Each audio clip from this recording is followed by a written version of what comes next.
beadshop.com. I'm making sure that all of our streams are connected, so bear with me for just a moment while I get all of that done. And then we are going to jump into what I think is going to be a fun-filled episode. We're gonna jump into Janice's new Float Away necklace, and I know some of you have seen it on our in our newsletter, as well as on our website at beadshop.com. So it is, I think you guys are gonna love it. So let me just make sure to arrange all of these windows here. There we go. And I will be coming at you in 3, 2, and 1. Happy Wednesday. I can see everybody is chatting over on the Facebook stream and the YouTube stream, which is great. It's great to have everybody here. You know, this piece, I'm just going to jump right into it, because this piece, Janice and I were chatting about it this morning, right? And it's a bummer that we don't get to do these broadcasts together like we used to, right? Back in the old days, in the old office and stuff. And if you want to see some of our hijinks, though, they are all archived over. Best place to see them is on our YouTube channel. I should do a list of the best of Kate and Janice, because some of them are pretty funny, not unlike the other funny ones that Emily and I have done together. But anyway, I digress. So, and just an FYI, we've got Janice moderating over on our YouTube channel, and we've got Gita moderating over on our Facebook feed. So a big thanks to both of you for that. Gita's moderating is beadshop.com and from across the miles over in Denmark, and Janice is across the miles on the other side on the East Coast. So that taken care of. Let me tell you, this morning I checked in with Janice because, you know, I knew how, and she even said it. She said, Kate, you know how to do this already. And I do, because this is a Beadshop classic project. But we were laughing because she said, you know, Kate, it's a classic Janice. You can look at it and say, yep, Janice did that. And it's really true. It is a classic JP, but it's also, I think, a really adaptable and interesting design that is very easily adaptable to your own style. We've done the float away project before. We've done floats with thread. We've done floats with soft flex. But this one, really mixing the chain, I'm looking at it, it's right over there. Its prettiness is staring at me. I think it's really just such a classic. So I'm going to walk you through some of the basics about design, because we talked about it, right? And so I've got my notes here, my notes right on the Post-its, that I really want to share with you, because there's some really, even though, as Janice says, it's such an easy piece. Well, it is easy, but I think it also kind of reinforces a lot of skills. And a couple of weeks ago, I was talking about wanting to do projects that were comforting, right? That were very familiar, that made me feel good, that kind of thing. So this project is definitely one of those feel-good projects, okay? So let's take a look and see. I'm going to do a coffee cheers to you this morning, and let's go right over to the piece. So you can see I've kind of tossed it unceremoniously, haven't I? I should actually get the neck and do it face front, because it looks a little like just kind of tossed on the table. So let me arrange it. Let me get this out of the way. I don't know. I thought I was ready, but I guess not. So here's the necklace. Here's the piece. And there's project notes on the piece. So you can find this and all of our other, I want to say projects, I guess is the right word for it, over on our website at beadshop.com. Okay, so you can find that. Let me go to, though, the actual project page. Right now, if you go to live broadcasts, it's really a great, an easy place for you to find it. I meant to bring it up before the broadcast, so let me just type this in, the URL in real quick. So if you go to beadshop.com and you go to Beadshop Live, right now on the 29th, it's our newest. So if you click on that, it's called, the project is called Float Away, and the sample that Janice did, she's called it Bend in the River. Okay, so on all of our projects, if you're new to beadshop.com, on all of our project pages, we have something at the bottom called the project map. Okay, and the project map is the piece kind of laid out all in its glory with notes. Sometimes there's notes about what we want you to know about this piece. So the project map is a great way to consult for the piece. You can always take a screenshot on your device, and I know a lot of you have a whole Beadshop file folder, that has all of your projects and stuff in it. So it's a great way to kind of keep track of everything. So I wanted to talk about how this was put together just kind of quickly. So you can see that this piece is comprised of, whoops, I clicked on something I shouldn't have clicked on. I'm not sure what that was. Bear with me here. Just a second. Sorry about that. There we go. And I'm back. Great. Or I can see you back. So you can see that this has 1, 2, 3, 4 strands of the 1, 2, 3, 4, 5. Sorry, 5 strands of the soft flex here, right? And then 2 strands of chain here. And then all of that terminates here into one of our jumbo swivels and a chain link piece here. Okay, so when you're cutting this, what Janice used is she used a 30-foot spool of, a 10-foot spool of the soft flex, right? So when you get that 10-foot spool, you can get each soft flex strand. What Janice did was she cut each strand of soft flex into 24 inches in length.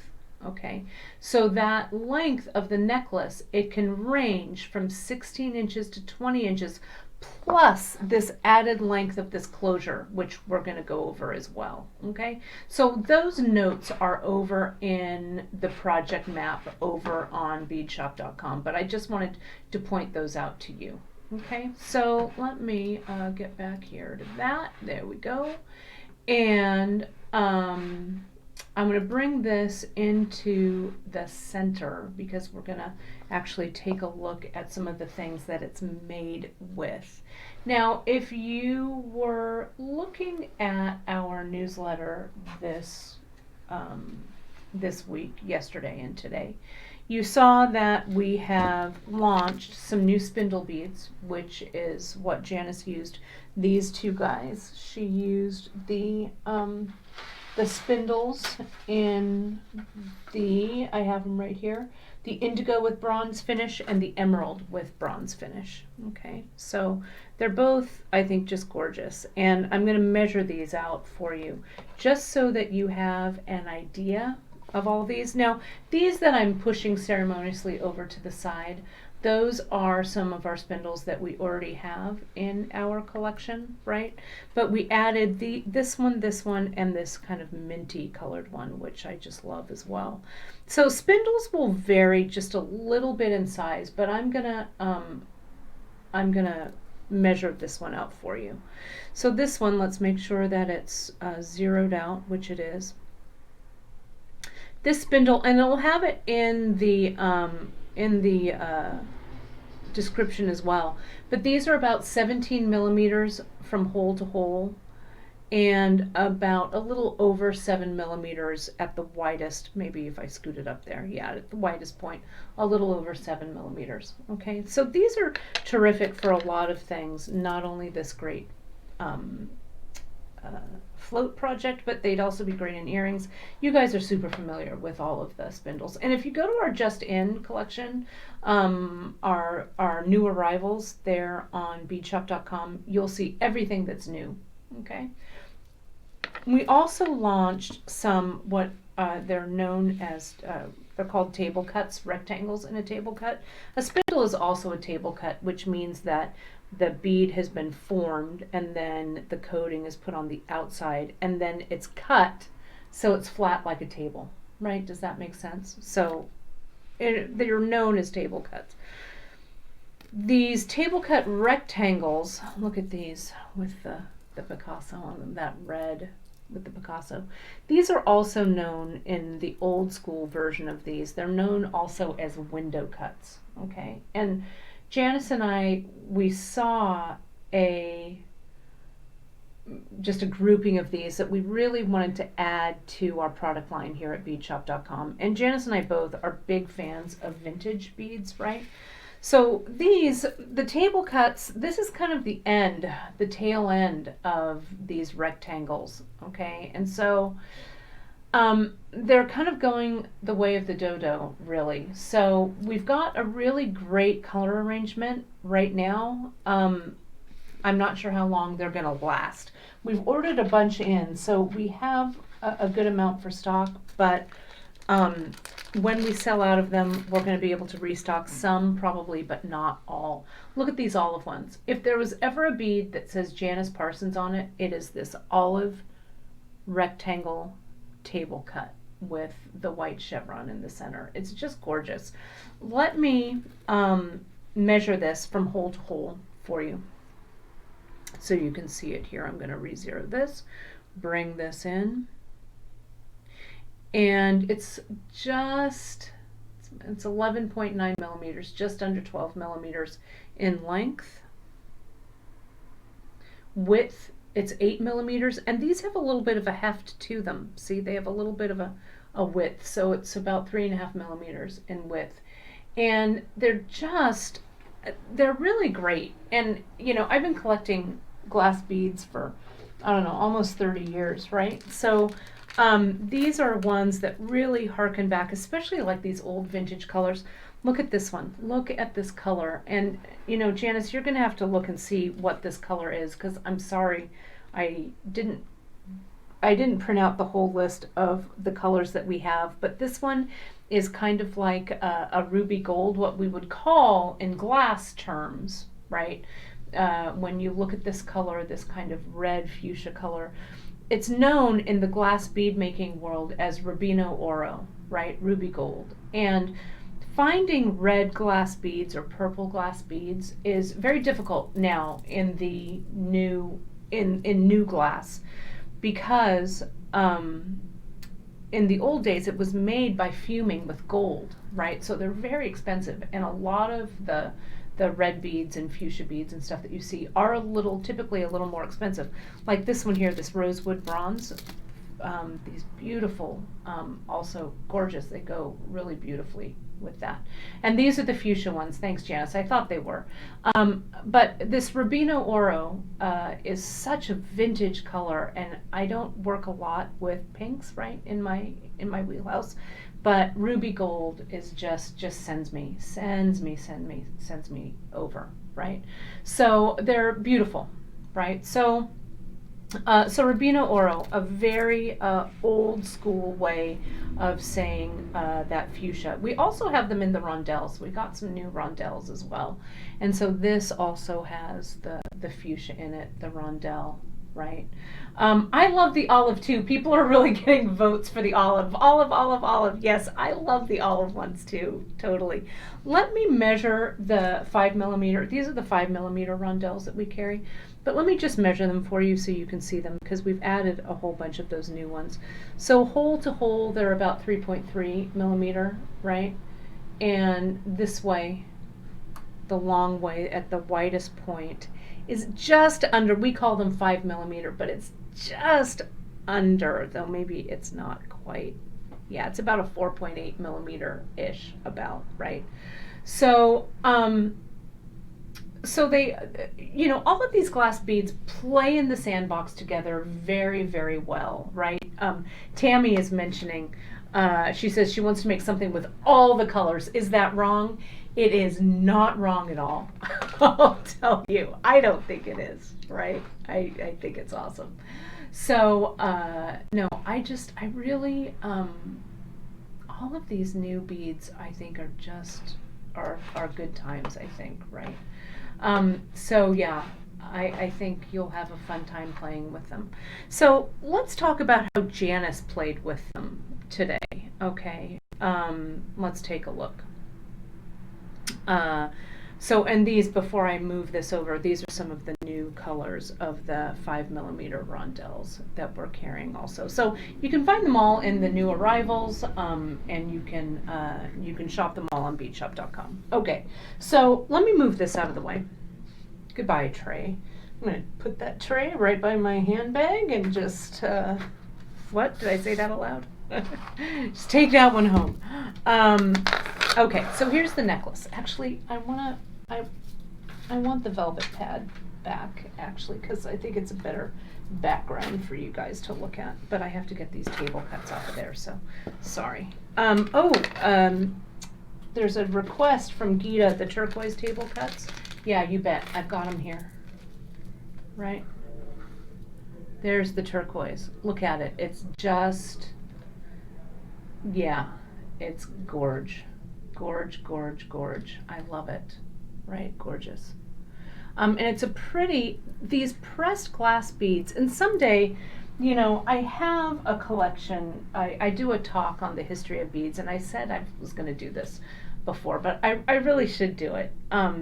But the way that these beads are made, they're made, you get a round cane of glass. So these that have the white in the center here, there'd be white in the center, white glass, and then they would put the blue on the outside, and then it's flattened, and then the beads are cut out of it. And so since it's transparent glass, you see that white chevron, and that chevron shape is made from the pressing. So sometimes these are also called pressed glass beads as well. You would see that made. But that's how, when you have a color in the center, also a very old technique that way. So anyway, those are the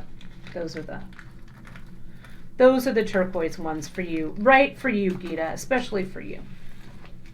So let me get all of this put away here, put them in these baggies, and then we'll look at Janice's project, okay? Because it is putting together wise, right? It's a pretty easy technique, right, that we used. Whoops, there was one that went bouncing across the screen. There we go. The technique, or the making of this piece was actually pretty simple, but Janice shared some really great insight to her design process that I want to share with you here. There we go. It's a little bit easier to see, I think, on this background. So, as I said, there are 5 strands, right, of the Softflex. And the Softflex is, for those of you not in the know, it's a nylon-coated wire beading cable, okay? And Janice used the fine, the .014, okay? And she used it in just the silver, that we have it in gold, we have it in copper, we have it in silver, the sterling silver. So you can choose your color, but this is kind of the original satin silver color, okay? And then what she did was, and I want you to see this, I'm going to isolate these strands, okay? If you'll notice, as I isolate the strands, can you see how it's one type of bead per strand? Can you see that? So when we were talking about this a little bit, and it struck me, the way I would do this is I would dump all of these beads out on the table, right? And then try and string them randomly, right? Try and be random.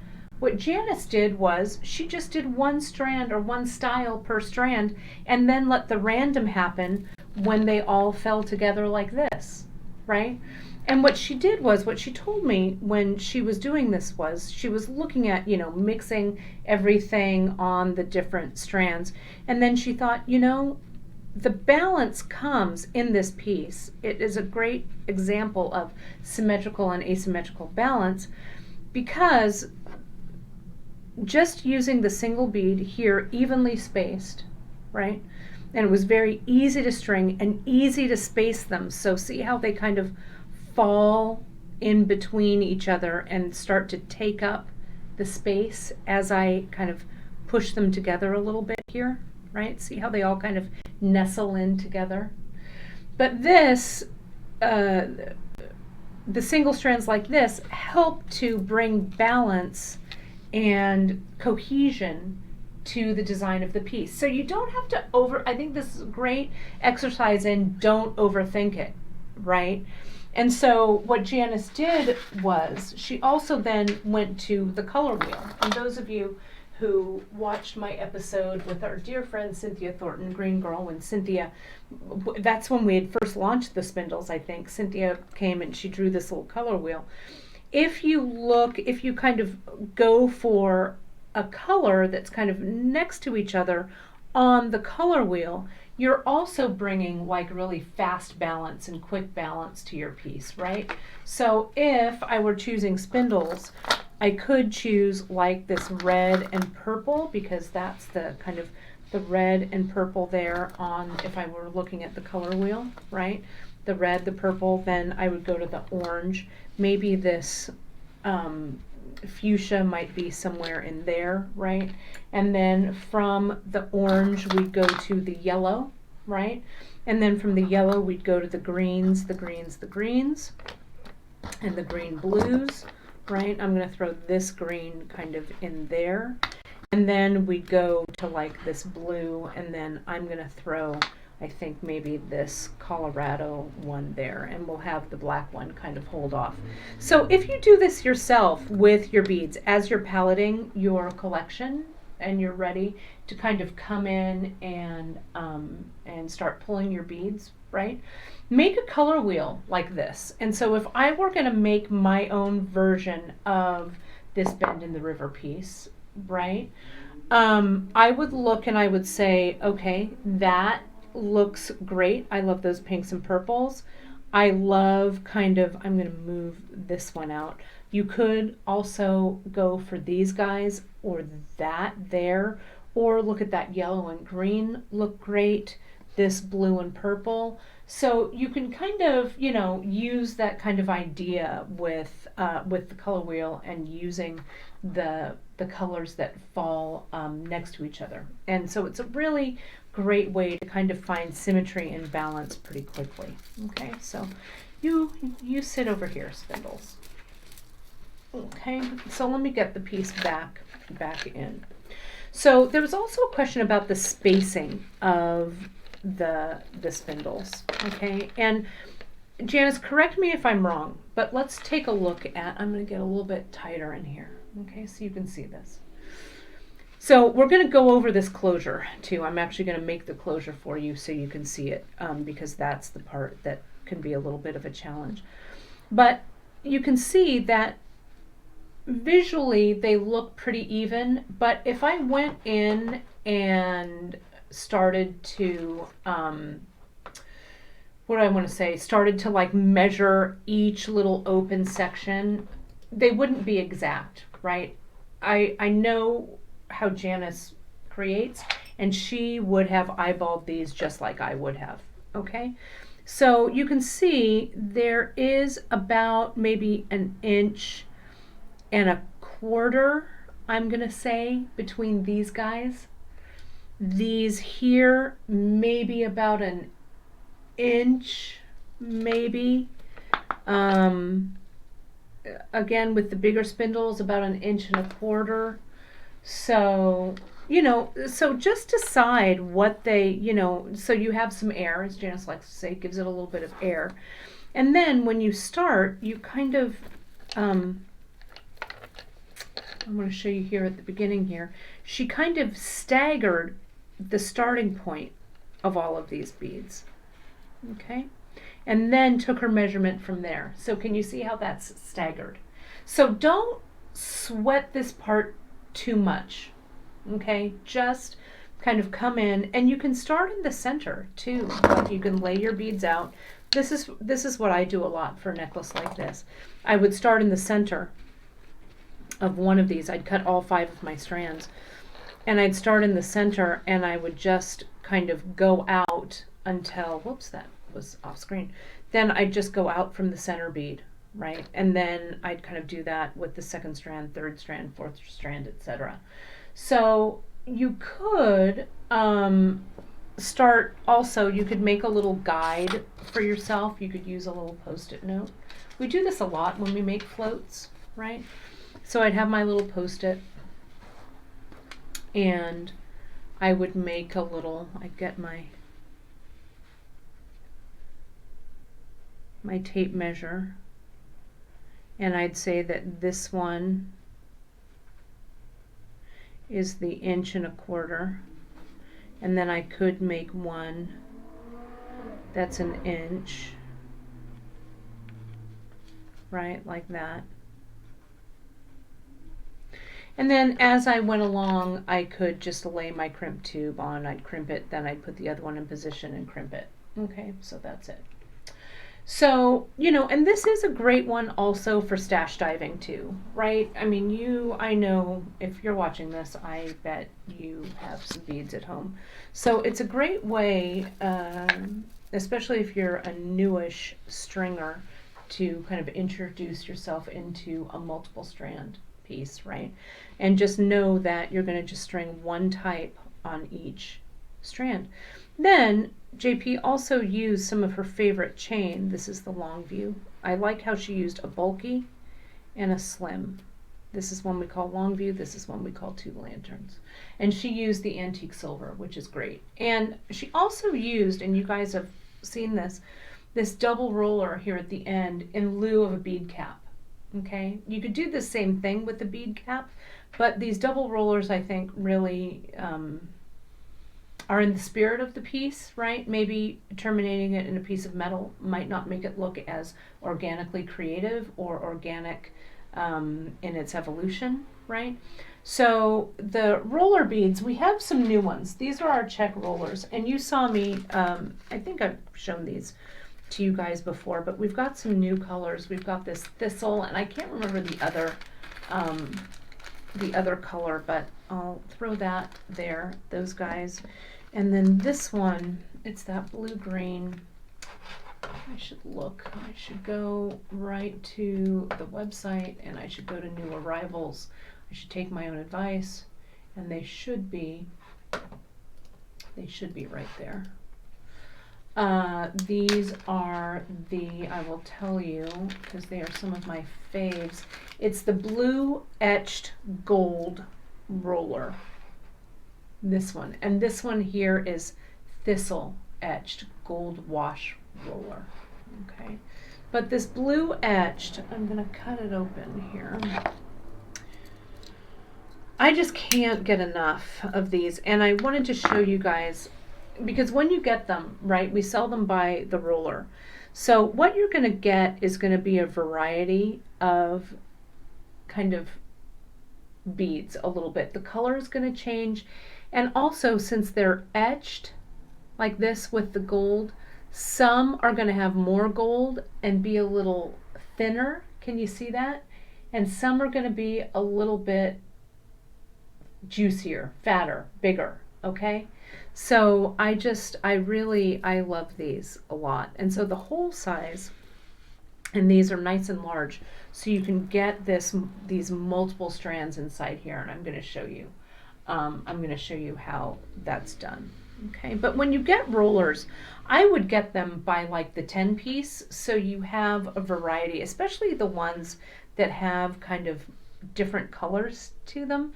That way you'll kind of get a cross section of all of the different types or the different colors in that colorway. Okay, so let me just consult my notes here. So we talked about the balance of beads, how that adds the symmetry to the necklace, right? It's asymmetrical and balanced all at the same time. Okay, we can see that. We talked about the two colors on the color wheel, how we pulled those, right? So again, it has balance and symmetry. And we talked about how we use the 10-foot spool of the soft flex, cut into 5 strands. You're going to need at least 4 inches, right, for the closing. And I'm going to show you how we do that. Janice asked if I could use the top part of the caliper to show you how to measure the bead hole here, and I can. So can you see how, see this side, let me show you here. This is the side of the caliper we use all the time, right? But if you have a large holed piece and you want to know the diameter, the inside diameter of that bead hole, you put it on this small side, okay? And what you do is then you open it up. And can you see how it measures? So that has a 3.7 millimeter hole there, okay? And if your hole gets, as your hole gets bigger, right, these sides of the caliper here will fit onto the inside of the hole. So that's how you do it. I always have a little bit of dyslexia when I do this. I want to push it together and not pull it apart, but you can see there it's 3.7 millimeters. All right. So the question was also asked, can you use bead bumpers instead of crimps? I'm sure you can, Anita. I'll be really honest, I've never used bead bumpers in my life. But I think that they do the same thing, right? As long as they hold the piece, hold the beads in place, I think you should be fine. Okay, so yeah, try it out. There's no reason why you can't experiment with it.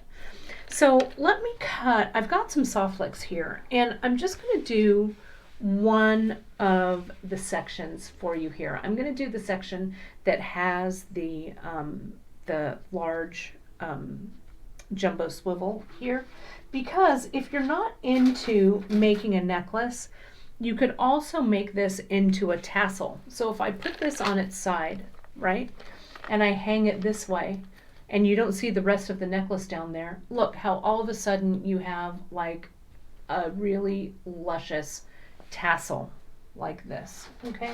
I'm looking for, I pulled the clasp, and now I can't seem to find it. It was here a second ago, and of course I've made a giant, oh, here it is, a giant mess. So there we go. I pulled it in the antique brass, and Jackie was asking the size of the soft flex. You know, choose the size of soft flex that fits nicely with your beads. What we used is the 0.014 or the fine. I pulled the chain in also the antique brass because, I don't know, we had one in silver already, and so I thought I'd make the sample in the antique brass. The crimp tubes that we carry them in a variety of colors. Janice used in the multi-pack, she used the gunmetal ones, and you could use the gunmetal for this as well. I'm using what I have open here on my bead table, right? And I grabbed the copper, and because you know me, and if you don't, you do now, I like to mix my metals for sure, okay? So if I were doing this, let's see, and I had a spindle bead here, right? Maybe I would use the other newish spindle. Look at that one. Isn't that pretty? That one is one of the new ones, and it is called Mint with Picasso Finish. Isn't it just a dream come true, right? And you guys were loving, let's see how this olive, there's the olive here in the green. Look at how pretty that looks. I could also pop it with the fuchsia, which is interesting. There's also this one, the Dusky Tortoise Picasso, which I think, you guys, it doesn't translate as well on the screen, right? But it translates really well in my hand right here, okay? It's the Dusky Tortoise Picasso, and it has that periwinkle feeling to it. You guys can kind of see it, right? So that blue, look at how that blue just really looks great. You can see here we have a rondelle that kind of goes with it too. And look at how beautifully the thistle roller works. Let me get a little closer, right? We're auditioning the beads. That's exactly right. Faye, rehearsing, auditioning, the same thing, right? But look at what happens. This is when I get super excited. See that mix there with that mint, right? Look at how it looks with the indigo. Look, if I just make a change, and if you wanted it all blue, just come on now. It's just gorge all together. But I think that this pop of light really works for me. Okay.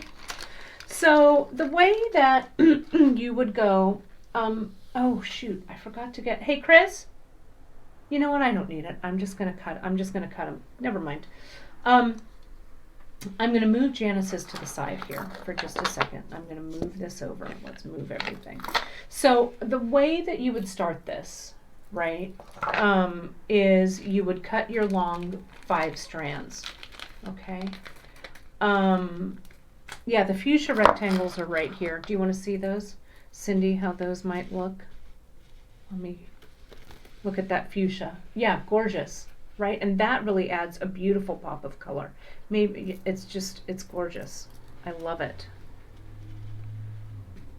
We could also, if we wanted to, let's just play, we're never going to get to this project, right? You could throw in that fuchsia the rondelle. But I'm going to go with I don't know why I'm feeling so monochrome, but that's what I'm going to do. Okay. Though you couldn't go wrong. You could just throw them up in the air, catch them on your beadboard, and then you'd be ready to go. So to start the piece, Janice cut the 5 strands of soft flex, 1, 2, 3, 4, 5, cut them and strung them up first. So what I'm going to cut here is I'm going to cut 3 strands, okay, to start. Oh, I was going to ask for tape, but you know what? I don't need it. Did someone text you and say I was hollering? Isn't that funny? No, I'm okay, Janice. Poor Chris. Thank you, though. Sure. Thank you. Everybody's saying hello to you as well. Okay, so here is my soft flex. I'm just going to cut a short piece of it. And, yeah, the turquoise. Someone's asking about the turquoise. Look at that turquoise there too. That's gorgeous. Look at these two that play together. I think all blues, all greens, if it's in the same color family, you know, I think they all work nicely together. They all play together so nicely. So I'm going to cut some short pieces. Let's do this. Let me get out my thing here, because if you're going to make a tassel instead, I'm going to cut, I don't know, about 10 pieces or 10 inches rather, of the soft flex. So I've got 1. And you would just reel it off. The thing that you want to be careful about, you guys, and I can see this already right here on this piece of soft flex. Let's take a moment to take a look at it. The soft flex, if you haven't worked with it before, okay, it's a nylon coated wire stringing material. I love it, always have, right? The thing about it, though, is if it gets a kink in it or a crimp in it, it will never straighten out. So see how this has a little bit, it's because the soft flex, I think it probably against the plastic here, it probably bent back. And so it's never going to be quite as straight again, right? So for this, since it's just this tassel and I could probably get a bead or something over that, I'm not going to worry about it too much. But if you're doing long strands that are all cut like this, you want to make sure that your soft flex doesn't have a wrinkle in it or a kink in it, okay? And that comes by, if you just do this, right? You just want to reel that soft flex back on your spool and put the little house over the top, right? And it's going to be fine. That happened because I'm lazy and I left a piece of soft flex sitting out here, and so it kinked. So Janice is saying if you're making a necklace about 16 to 18 inches, you can cut 20 inches each and save some soft flex. But, you know, what you don't want to do, and something like this necklace door to door, let me measure it for you. This necklace door to door, which clasp to clasp, it would be, I would wear it at probably about 22 inches clasped somewhere in the chain at the bottom. But from the wire wrap to wire wrap, it's about 20 and a half, right? From here to here, all the way around. And then this extra will give you enough so that you can make it adjustable, okay? But you'll see when I close this up how much extra cord you're actually gonna need. So let me cut all of these cords, okay? So there's one. And you could make it with fewer strands, right? Janice did hers with 5. I said I was gonna cut 3, but I think I lied to you. I think I'm gonna do this with 5, just so that you see the full effect. So bear with me here just a second while I cut these. So here's 3 and 4 and 5. And I'm just aligning these up one against the other and using that as my measurement because it doesn't need to be exact. Okay, so there's that. So again, if this were a necklace and I were stringing this up, I'd free up my beads. And Janice used 1, 2, 3, she used 4 different beads, 5 different beads it looks like. She used 2 spindles, 1 table cut, and 2 rondelles, okay? I'm just gonna use these guys, I'm gonna double up, okay? So if we're starting with our center, right, and this was our long strand, and maybe I'd start with the spindle bead, right? I would take it and I would string it to the very center of my strand.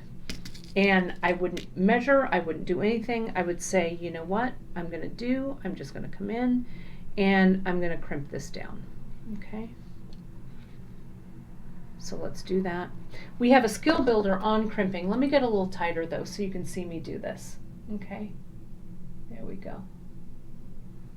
Let me get it into your view here. Let me get these other strands out of my way for the moment here. All right, so I'm gonna start, I don't need to have the bead up close to this quite yet. We're using the Xuron 4-in-1 crimper, and way back when we first introduced this, we put some nail polish colors on the tip here so we could tell which little opening was which. So here with the yellow dot, that's the crimper, that's the section you see if I open it slightly. That's the little tooth that comes down on this side that what do I want to say, crimps or flattens the crimp tube with a little channel there in the center. Then you turn it to the side, and depending on the size of the crimp tube, 3, 2, or 1 millimeter is the opening that you'd use there. And you can see if I close it, you can see those little ovals there. But you can look at our what I want to say, our skill builder, okay, and you can see how I use it. All right. I just saw a note on somebody's, if your Facebook is freezing, try and run your what you're watching, try and run it on Wi-Fi rather than data, and you might have a little bit of a better experience with that. Or just go ahead and close out of the stream and come back in. Sometimes that fixes it too, okay? So I've come in and I've gotten my little tooth right down on there and I've flattened it, right? Okay, so you can see I've got that little fold. Now I put that fold to the side. It's like a little, almost looks like a little heart. And then can you see how I'm just going to come in and close the crimper, tighten the crimper together, and the little crimp closes up. And so these are just heavy wall crimp tubes, 2 by 2. Okay, and see how they fold over here.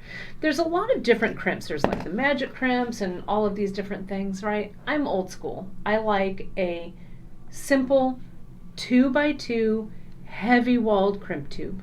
That's it. But if you have another crimp that you like using, go for it, you guys, okay? So I've got that crimp, so I'm putting this one on. I'm going to do this next one. Now I'm going to come in. Yeah, this is for a larger. So all of these sizes, this is the 3mm crimp tube, the 2, and the 1 here. So you can use any size crimp tube. Okay. The tornado crimp. A tornado crimp has it has a swirl along the outside, I think. And I think those tornado crimps you crimp flat. I'm actually not sure about that, but those would work. Okay. So what I try and do is when I crimp this now for the second half, I don't want to shove the crimp down too tight up against the bead, right? Number one, it'll be difficult to crimp, and number two, it'll be super stiff, right? So we want this to the eye to look like it's just tight, nice and firm, but we want it to feel like it has a little bit of movement. So I'm going to come in, I'm going to lie this down right here,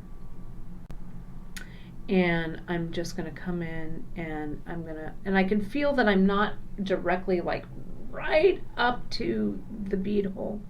I just tighten it, right? And I'm going to make sure that I was a little off, so I'm just going to make sure that when I crimp it, see how you can see that little valley that you've made? It's like a little taco. Now I'm going to come in and I'm going to fold that taco shell together. And I give it just a tiny hug with the tip of my plier. Now that's it, okay? And I can see there's a little bit of movement here, so it's good, okay? So yeah, the tip of this crimping plier, or you can use just the tip of your chain nose pliers. You come in and I just automatically do it. I just give the crimp tube a little bit of a hug, so it pushes those sides of the crimp tubes together. Not as critical on the float that you're doing, right? But if you're doing this for a closure, you really want to make sure if the crimp tube looks like this, right? And there's a little valley and it comes in and it folds down. When you're crimping, you have one strand of the soft flex going in one side and one on the other. So when you crimp, those two strands of the soft flex, gotta get my fingers out of the way, but you can see would go down each of those little individual tubes that you're making with the crimping plier. So if that makes sense. Okay. So this, so that's it. And you can find I've done this a lot of times, but you can go onto our skill builders and you can see me do it. But getting that first motion right is the secret to this, okay? So I'm just going to I'm going to kind of do this as a visual. I'm going to come in. See again that tooth, the whole crimp tube, I look at it. I don't see any crimp hanging out either side. That's when I crimp it. And then I turn it to the side and I hug it, okay? And then I give it a final squeeze with the tip of my tool. So I'm going to go a little bit at Kate speed here, putting these on, and then we will look at the other strands. So bear with me here for just a second. I see we've got so many new viewers here today. I saw someone pop in from, I think it was Georgia a little ways back. I'm gonna look and see. Oh, I can't see it in the chat, but hey, Yasmin, there you are. Yasmin from Georgia. It's good to have you. I know we have some new people watching on the YouTube, so it's great to have all of you guys here spending some beading time.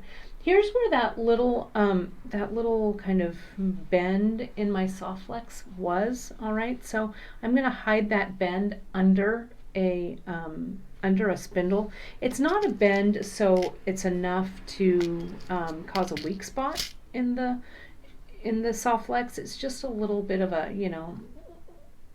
just a little bit of a curve there, so a little bit of a warp. So I'm going to come and I'm going to put the crimp bead kind of before it just a little bit, still kind of maintaining the space. I'm just eyeballing it, right? Eyeballing the space.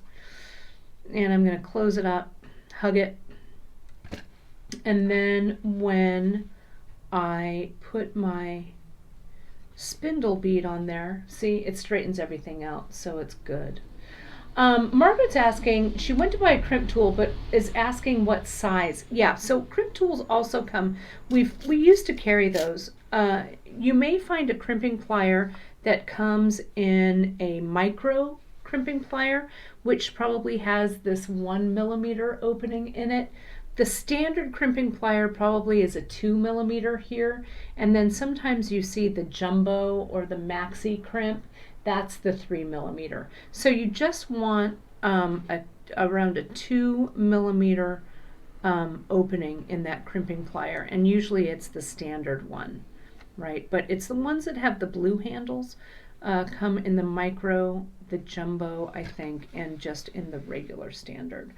So let me put one more on here. Right. I love this, how we are gathering at the bead table from all over the world, right?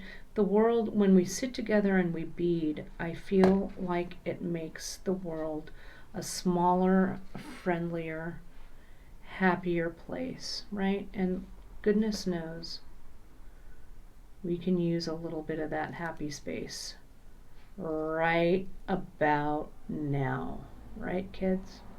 So let's do this. Okay, so there you go. So you would continue on, and see, I've just eyeballed this, right? So you'd continue on, continue on. So here are the rondelles. Now in the rondelles, you can see on this strand, Janice strung some 2, some 3, some 1, like this, right?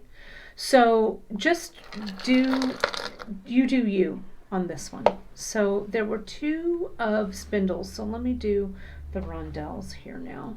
I'm going to cut these open.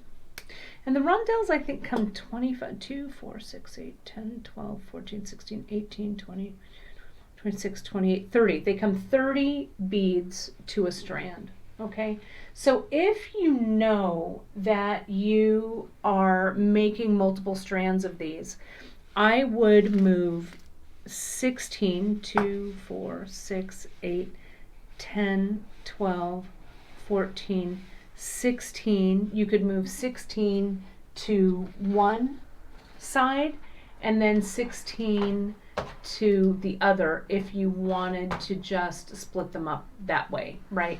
So that's what I try and do if I'm splitting them up, okay? Though we call for I'm just looking, the rondelles. Janice uses 2 strands, right? She uses a strand of the emerald, and she uses a strand of the indigo. So you would actually get 1 strand per strand that you're using. But if you wanted it to be a little more open or airy, or you kind of have to play around with it a little more, split it up, right? So that you have more, so you know that you're not using all of your beads on 1 strand, okay?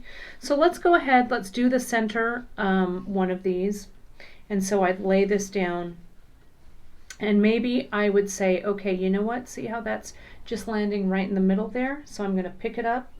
I'm not going to worry too much about measuring, and I'm going to come in and I'll crimp it. And I'm going to crimp it with a little bit of a slapdash motion here. Let me rein myself back in. There we go. And let's put on 2 of the rondelles here, okay? And then another one of these here, right?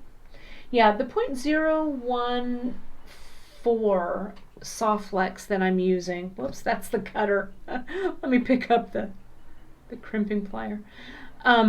The 0.014 is really a standard that I like. I use it a lot, right? I use the 0.19 also because I like to string super heavy stuff sometimes, but the 0.014 is just your good standard workhorse.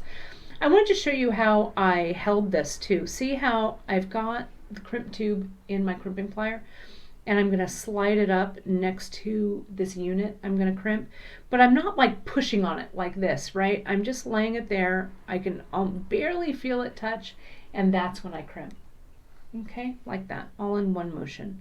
And then I'll come in and I'll fold it and I'll hug it, okay? Let's put on another crimp tube. And you know, when this is all hanging together, okay, when it's all in one kind of bunch, right, it'll be fine. So don't stress yourself out too much, okay? Just space them, eyeball it. You don't even need to write yourself a little piece of paper. Just go for it. So maybe I'll just put, Janice put 3 on one of them, so I'll add 3. If Janice did it, I'm going to do it. Slide this on again, grab the crimp with the crimping plier, and then you can kind of adjust the soft flex that you're holding. And then I'll fold it in half with the courage of your convictions, as Julia Child would say. You come in and you crimp it.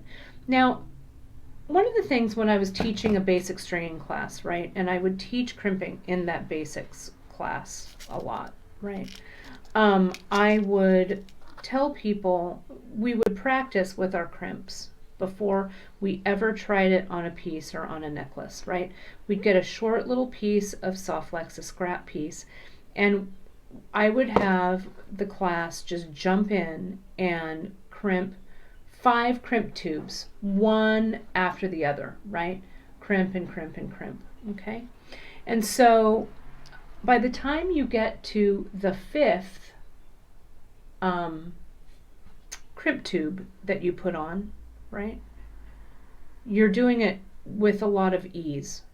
So don't make the first time that you're crimping on a necklace, okay? Do a little bit of practice. Let's get a couple more of these on here, and then we'll do one last one. So I'll just do 3. We can always add some more, but it's a little bit like watching paint dry, but thanks for sticking in here with me with this one. Okay. I'm just checking the some of the comments here. All of the listings for our the recipe, the ingredients for this piece that we're making, if you go right to beadshop.com, click on the live broadcasts, you'll see this project called Float Away, and Janice calls this Float Away project, the sample of it, she calls it Bend in the River. Okay, but we're so the rondelles that I'm using are a 5mm rondelle, so they're kind of small-ish. We also carry the rondelles in an 8mm. You see me use those a lot. I love them. Again, those rondelles have such a vintage flair to them. I dig them a lot. Let's put those on, and let's put another crimp tube on, and then we'll just crimp it up. And the more that you crimp, the more that your hands get used to that muscle memory of putting these together, the faster and better and easier the crimping is going to be for you. Okay, so here's these strands. So let's get the table cut in there, and this is the point where I kind of start looking at where they're going to fall. Right? So I want these to kind of fall like that, right? So I'll get my next strand and I'll come in, and that's when I can start mixing it up now, right? I can say, you know what, I'm going to go here at the end. So I know that this, I want this maybe to start, I don't know, maybe this, maybe we'll go like this, maybe. Okay, so I want this one to start about right here, and if it needs to come in about right there, so I just kind of look at it here. Okay, so yeah, these are the base metal, the copper, and then the plated crimps. They do really well, I think, because they're heavy walled. They're not, a lot of the ones that you see that are base metal are a little brittle, right? So they have a tendency to want to split. But since these are heavy walled, they work really, really nicely, I think. I like these copper. I like this flash of copper here. Now you could use crimp covers if you wanted, right? You could get the crimp covers and you could cover them up. We've done that before with the floats. That would also look nice. So it just depends on how far you want to go with it. Okay, so here's this. So let's get this second one in here, like so. We'll just slide this one on, slide it, and so here, if I'm working kind of on my velvet pad, I'll kind of move that crimp to where I want it. I'll pick it up just underneath it, and I'll crimp it into place. Again, I'm not going to fuss too much about, is it perfectly spaced? I'm not going to worry. Okay, so this one goes on. Grab a few more, slider on, let gravity do its thing, pull everything down, hug it with the tool, make sure everything is aligned correctly, and then give it a crimp. Okay.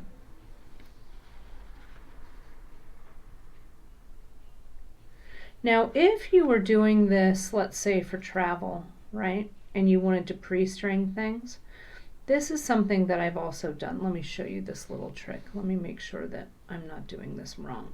So I'll slide on, I'll string everything on. I'll string on the segments. You need to remember though to string on all the crimp tubes. It's not a bead, crimp tube, bead, crimp tube. It's bead or bead, you know, component, bead component there. Then 2 crimp tubes, then the bead. Okay, then you can put tape on the ends or bead stoppers or however you want to do it, right?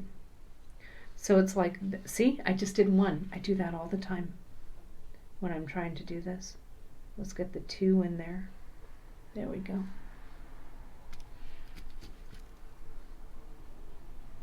Like this. Okay, then I'll space those out. Okay, so I'll have a piece of tape on this side, but I'm gonna hopefully not make a mess of it. Then I can leave them here, right? And then I'll slide this over and I'll say, okay, that goes about right there. So I'll come in with my crimping plier, slide that up a little bit.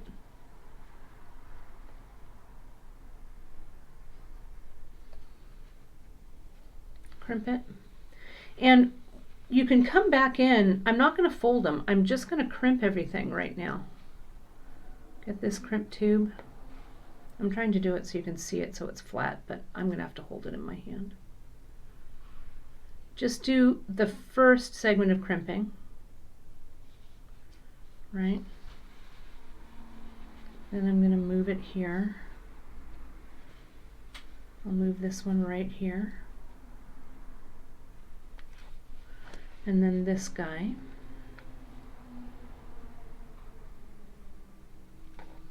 And then I'll slide this one down,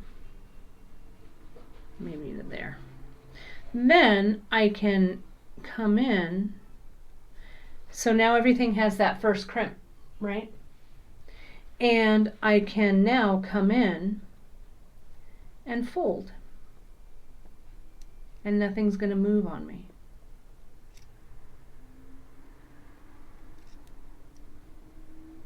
And if you're not quite in the right, you know, if your spacing's a little off, again, don't worry about it too much, right?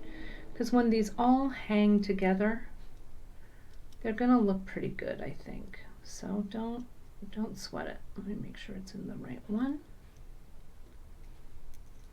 And now this one. And hug it.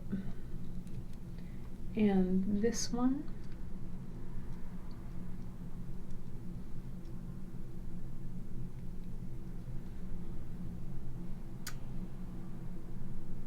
There we go.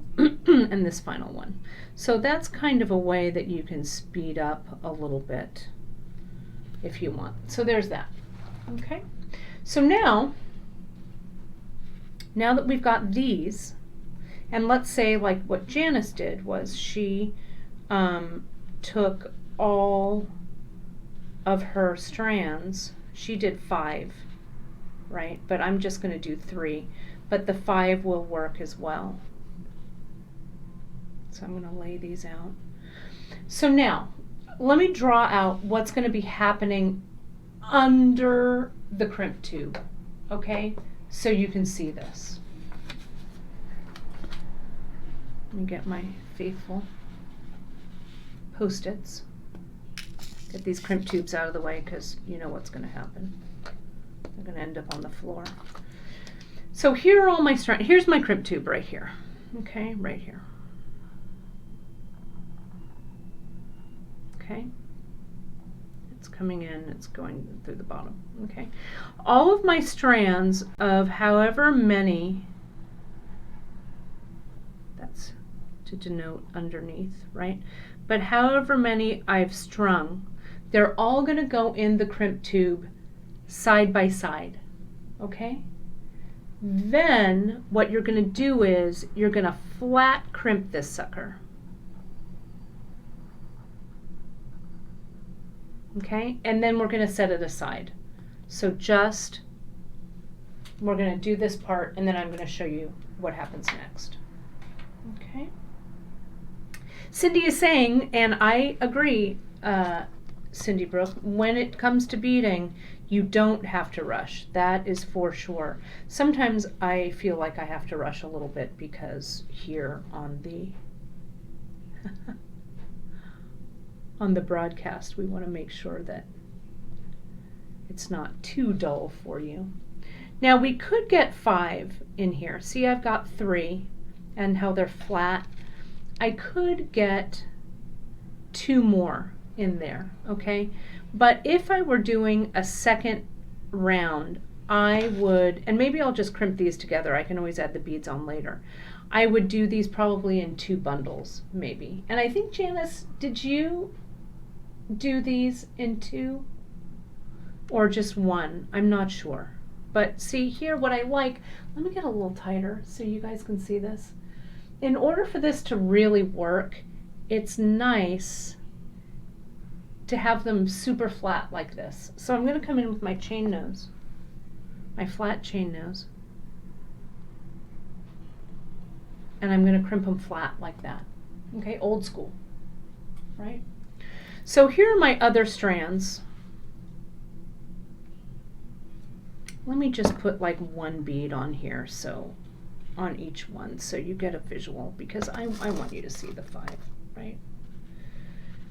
Yeah, I like that, what you're saying, Cindy, about being mindful when you're stringing. You know, I'm thinking about, I've been talking to some instructors. We've been having some jewelry instructor chats lately. And we've really been talking about, you know, like doing classes online and doing some different things. It's kind of interesting chat about it. But things that have come up again and again about trying to translate what we do in person when we would do in-person classes to this medium of video is really being really mindful and have a lot of intent about what you're teaching, if that makes sense, kind of. So it's something that's been on my mind a lot lately. I try and do that with every project, you know, to be pretty mindful, and so I can get the point across. Because as you guys know, watching this live or recorded later, an in-person class and a class that's on video, kind of 2 different animals, right? But it's all interesting. It's all, you know, this technology, people are really embracing it. We're going into our 4th year. October will be 4 years in our live broadcasting stream that we've been doing, our live broadcasts here at beadshop.com. So it's kind of that'll be a fun anniversary, right? To celebrate. So here's our second section here. So I'm going to come in, and Janice is saying she also did hers this way, probably with 2. So I'm going to come in with this flat, this crimp, and I'm going to crimp it flat. Get in there, please. And I'm going to kind of lay it next to each other because I want to see where these are going to start. Maybe I want it to go about like that, right? Okay. And Terry's saying you could get a larger crimp, but a larger crimp, Terry, may be too large to fit into the roller bead. So hold that thought. It may work, right? But we did this 2 and 2 because the diameter of the interior of that roller bead may not quite, whoops, see, what am I doing? I want to crimp it flat, so not with the crimping plier. So I'm just going to flat crimp it right there. There we go. That was fine. Narrowly averted disaster. Okay, now we're going to do what Janice likes to say is she's going to, we give it a crew cut, right? So we line the crimp tubes up like so, and I'm going to give it, I'm going to come in with my cutter, and I'm going to leave about 1/8 of an inch there. That might be the right length. We're not going to cut them right up against the crimp.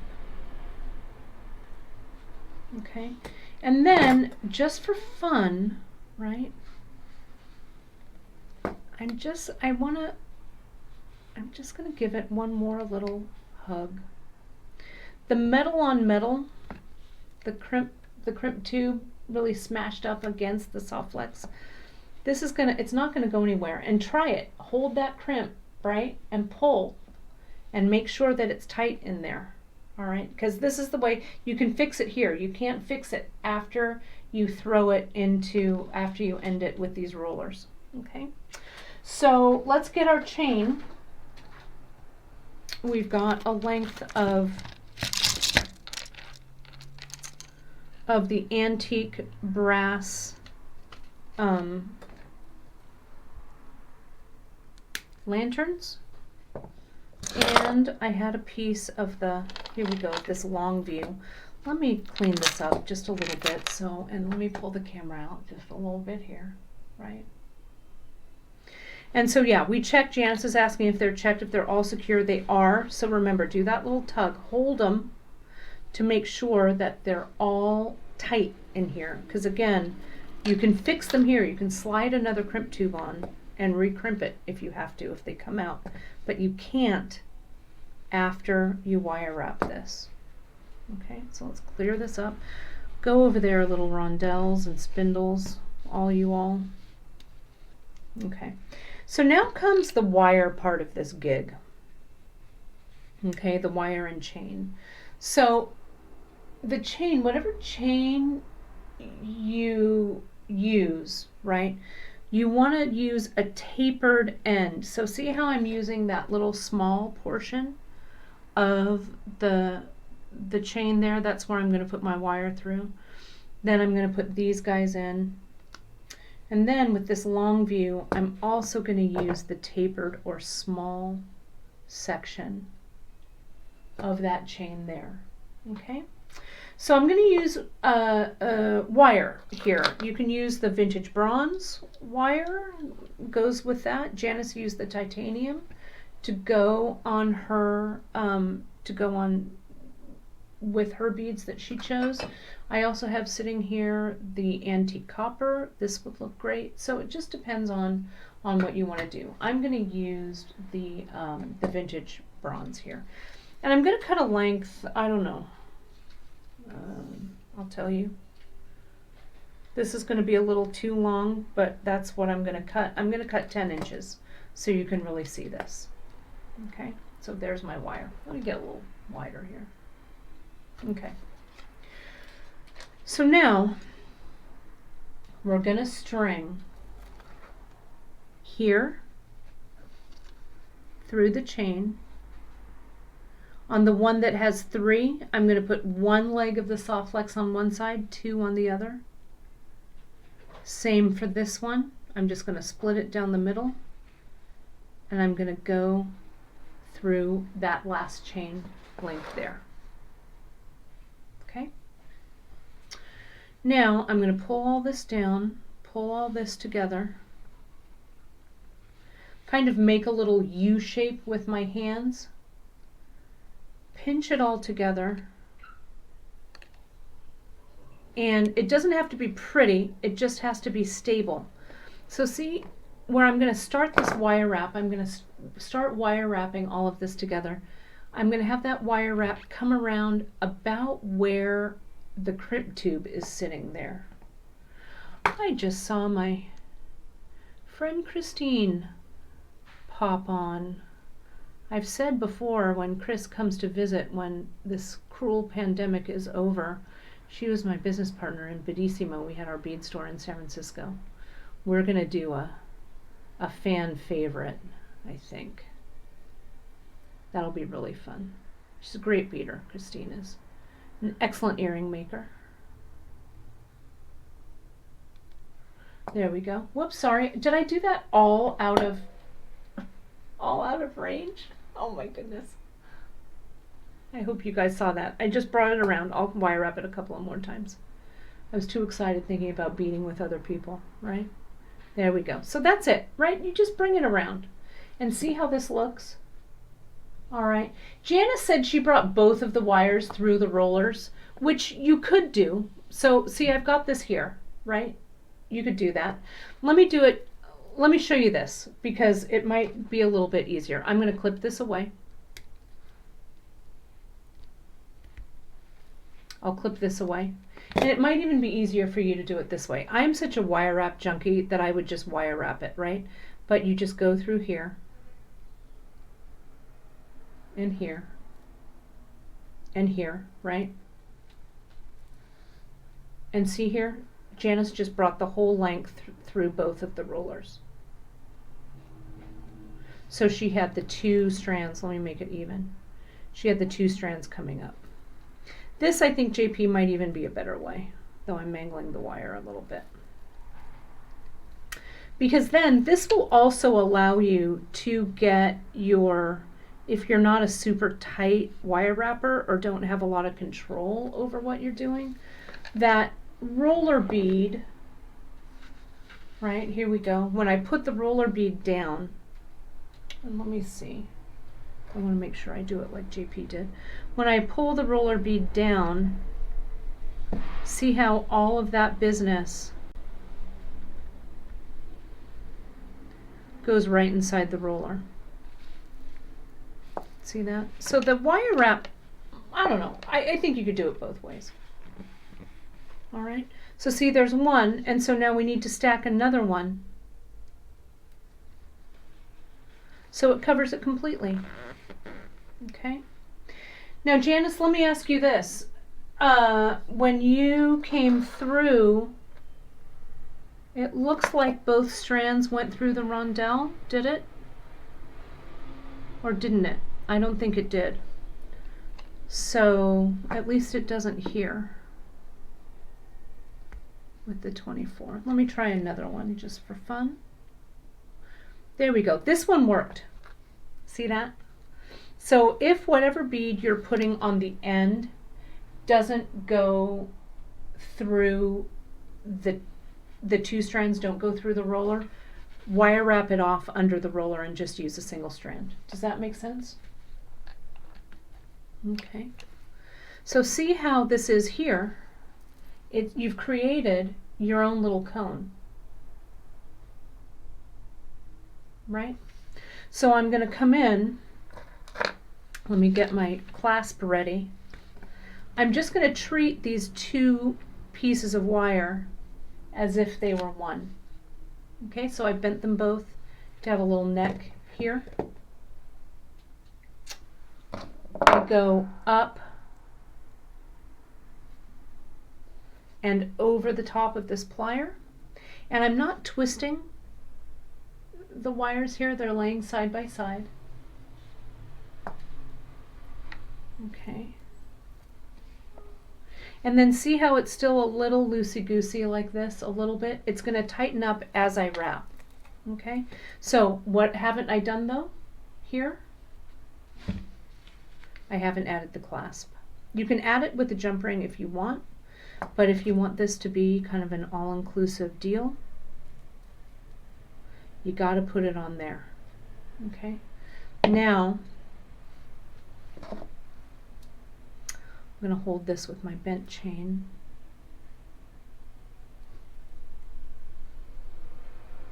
just like that. Okay, so let gravity do its work, right? Let everything fall to, you know, to the bottom here. And then you're just going to wire wrap. I'm going to start using with my fingers. One little wire wrap below the other. And as I come in, see how these beads are acting a little bit askance? Janice said to give it a little bit of a tighter crew cut. You can do that too, but I think this will be fine. It'll tighten up as you wind it down. I'm just going to use one wire now to get it really tight in there. See that? And see how these now are no longer moving. All right. So yeah, I left about a 1/16 of an inch over the top of the bead to make it just so it has a little bit of space there. Now I'm going to straighten this all back out, neaten everything up. I can make a little bit heavier of a wrap now that it's closed. I can bring this wire back up the loop. Okay. So it's an intentionally messy piece. I'm going to straighten everything out though. There we go. Just neaten it up a little bit with your pliers. Remember, a light touch on this wire. We don't want to mar it. Come at an angle to cut it in. There we go. And then tighten that little burr right down. And then we'll do the same thing on this side. We'll clip away this excess and use the plier to just form it in along the wire, right? So this, yeah, it is kind of like that tornado wrap earring that I made in Kate's Creative Connections in that series. So now let me move our space. Let me widen the lens a little bit. So you can see how pretty that looks, that closure, right? So this is the trick, and I'm glad you pointed this out, JP, because the trick to this is that the bead that you use needs to fill the top hole of this roller. So this 5mm rondelle bead, if I put it in the hole of the roller, see how it fills, it sits on that hole without falling in, okay? So that when you turn it to the side, it's kind of hard to see, but it fits in there so nicely. So see, the bottom, the little bit of a bottom curve of that bead sits on the inside of the hole. So, and do make sure when you're stringing to hold out 2 of these, right? 1 for each side so that you have them for your closure. Okay. And so now I have, like, I can come in and I can add those other strands to this as a tassel. But look at how luscious this would be. Gorgeous as a tassel for your handbag if you're into handbag tassels. Which are kind of fun, or you could hang it from, you know, from a necklace or something that has something to convert, right?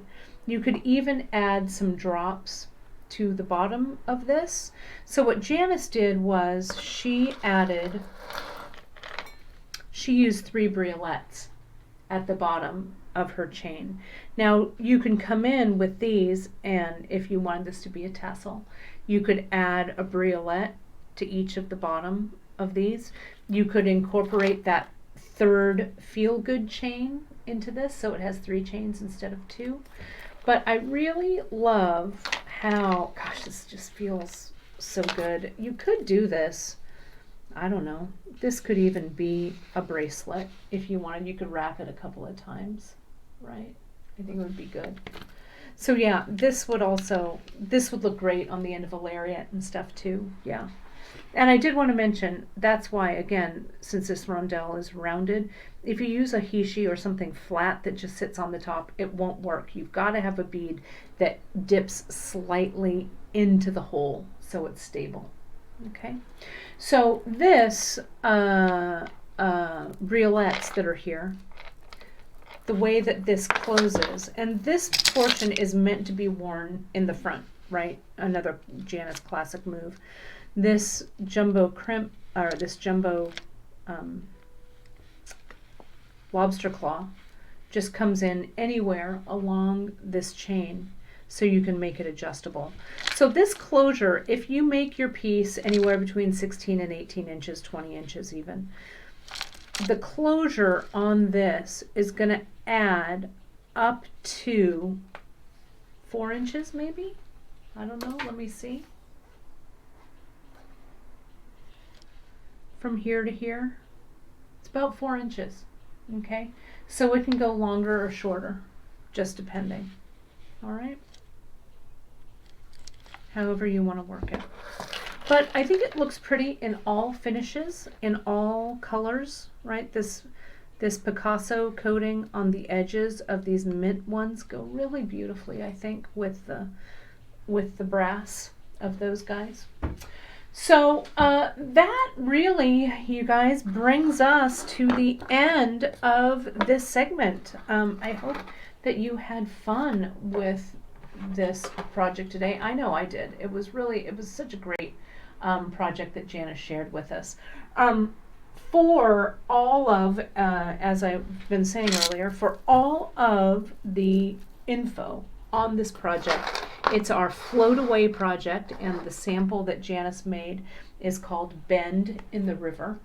You can go right to beadshop.com and for information on the project and the products that we used for this project. You can also sign up for our newsletter. You know, our newsletters, Drea has really been writing the perfect pandemic companion newsletter. She's been doing so much fun stuff with it, right? And we have sales, we have giveaways, we have new product alerts. I can't wait for you guys to see the August monthly mix that's coming out on August 1st. It's a Drea designed mix. I think you guys are really going to love it. So we've got a lot of fun stuff coming. So it's the way that we keep in touch with you through our newsletter. And if you haven't already, if you're not a member of our Facebook page, right? It's our Facebook group. It's called The Bead Table. If you just go over to Facebook and you search The Bead Table, it'll be right there. We'd love to have you spammers out of our group, and we will love to have you join us there. There's a lot of color inspiration, a lot of project inspiration. I like to post little teasers about what I'm making and stuff. I'm going to post a teaser there for Friday's Free Tip Friday. If you join me for Free Tip Friday, I know how much you guys love a knot on a Free Tip Friday.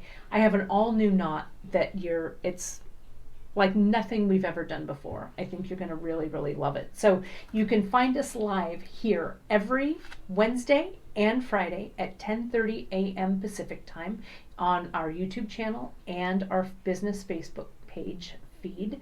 All broadcasts are archived. Best way is to go right over to our YouTube channel and subscribe. And we'd also love it if you added those thumbs up and likes under our videos.